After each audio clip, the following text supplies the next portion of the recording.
In this video, we will be looking at this glossy Legator Fan Fret 300 Pro Ninja from 2016. But first, I'm going to demo this for you.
So here we have a item I bought used on Guitar Center in 2017. This is a 2016 Legator, and it had only been in someone else's possession for a year, and they obviously did not like it. So I'm just going to talk about what's going on with this guitar.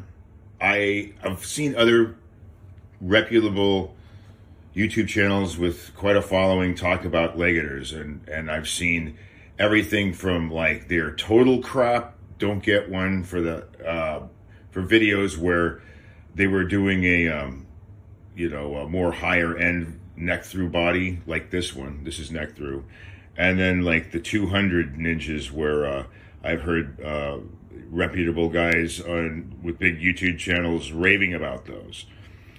So what's going on with this one? Well, let's talk about it. First off, I wanted a fan fret guitar. It's got stainless steel frets. That's really cool. They're jumbo frets, 24 of them. It's a 7-string. It's multi-scale. It's fan fret. I wanted a guitar like this, and it's neck through.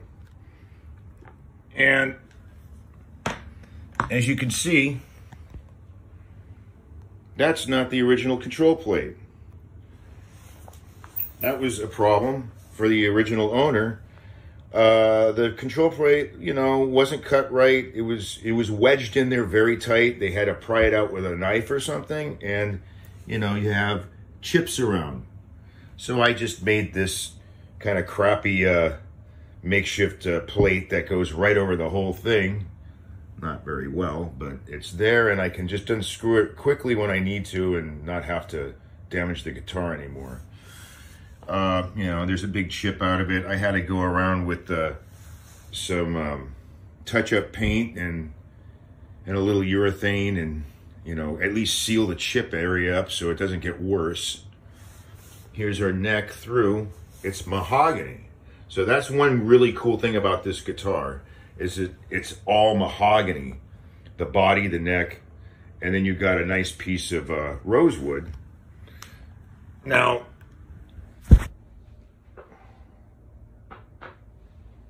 over here, it looks like burl. You got a burl top and a burl headstock, and you know that's a laminate. So they're just bending that sheet over top of the mahogany.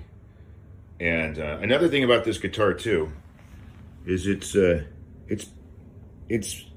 not full Fender Strat or Les Paul thickness. It's somewhere like I don't know, something like a thinner Gibson or something like that. Interesting. Now for the big problems. These are big issues with this guitar. As you can see, there's inadequate screws. I had to go to Ace Hardware and get a screw for, you know, the low B. And the low E is, you know, you barely, that's the screw that was in there. Now if that's coming from the factory like that, you know, that's ridiculous.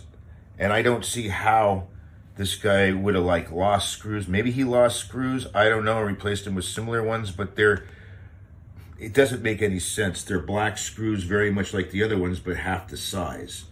Why would you have half-size screws in for the larger strings and the normal size screws to adjust the bridge saddle intonation for the smaller strings? Makes no sense. This guitar was not leveled and crowned. It wasn't leveled and crowned. I had a level and crown it, believe it or not. That was nuts. If you want to know the truth, this guitar is a shredder. It's one of my favorite things to play, and I love the design of it. But it had so many problems with it that it just blew my mind. Okay, enough bitching. Let's talk about what makes the pickups so unique before we're out of here. Slant pickups. Just that slanting pickups just gives me a sound I've never had before. This is the only guitar I have without parallel, you know, 90-degree pickups, and you know, in the neck position is amazing.